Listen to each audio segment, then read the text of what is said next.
गेहूं के पतैया से मड़वा छबले बानी ओही में बैठबले बानी गे।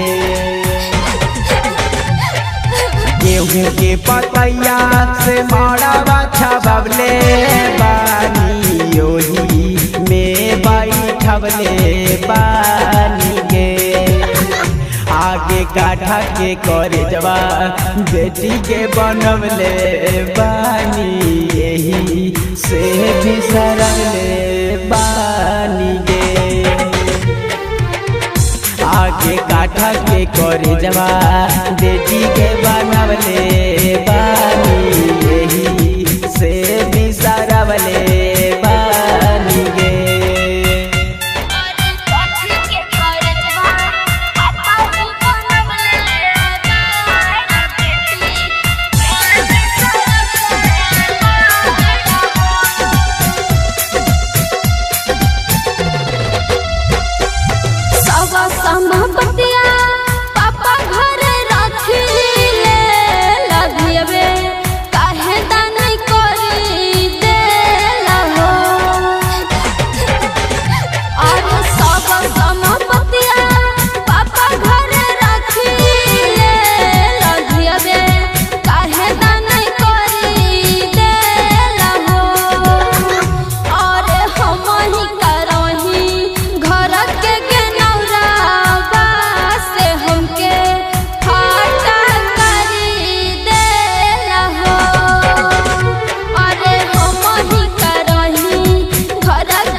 सब संपत्तिया घर के लक्ष्मी त यही से हम रखिले गे।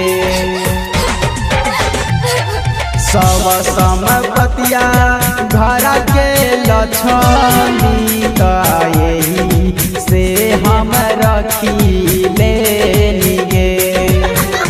आगे बेटी होली दुनिया के रीत पराया एही से दान कईनी गे। आगे बेटी होली दुनिया के रीत पराया एही से दान कईनी गे।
तनी से कजली बेटी पोस जवाना कईनी दुनिया के रीत निभैनी गे।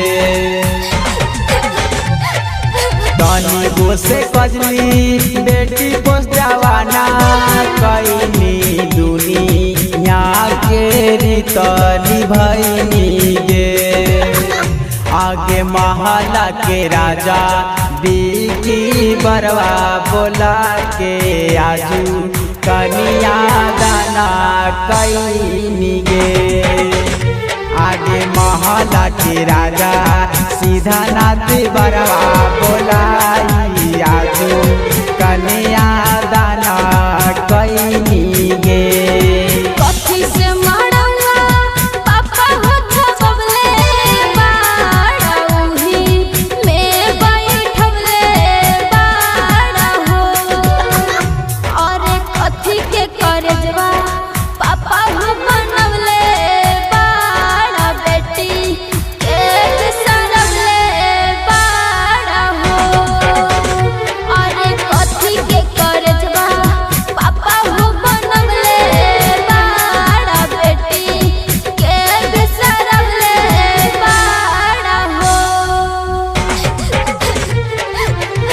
गेहूं के पतैया से मड़वा छबले बानी ओही में बैठबले बानी गे।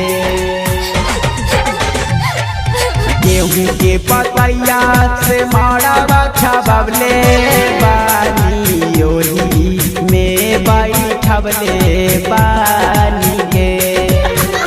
आगे काठा के करे जवा बेटी के बनवले बानी एही से बिसरवले बानी गे।